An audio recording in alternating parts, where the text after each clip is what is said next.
I'm delighted to be with Simon Opher, who's the MP for Stroud. Simon, yours is a largely rural constituency, I believe. Yeah, no, it's quite rural. It's got a lot of small towns, most of which have lost their banks, really. Yeah. So, it's a big problem. So you're worried about cash access in your community? No. Well, some people are. Most people aren't, but there's a small part of the population that do rely on banks. So I am interested in the sort of banking hub model.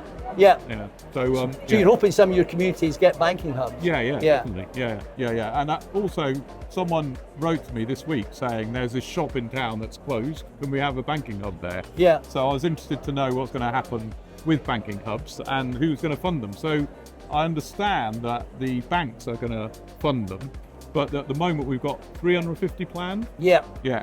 I do think we need a lot more than that, actually. Link themselves, who run the ETIM network, said that they think we need 1,000. Right. So 350 is a very low ball, isn't it, really? Yeah, I think so. It's a start, isn't it? And we can go from there, but I certainly think this is going to have to be the way forward.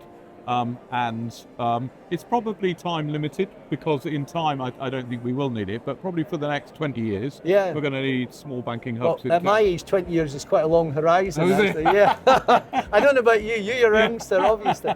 But one of the things is, it's underestimated. When Link themselves did a survey recently, 17% of Gen Z, so those people born since millennium, said that they preferred using cash because it helped them do things like budget.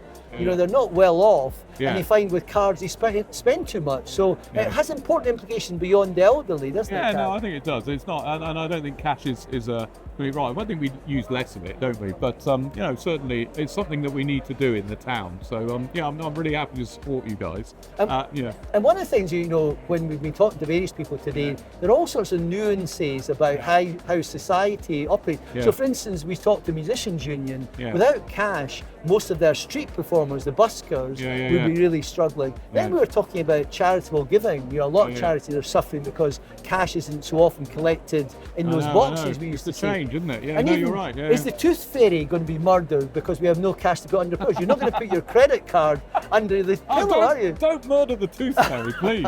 That's what we say. So we've got to get our banking hubs.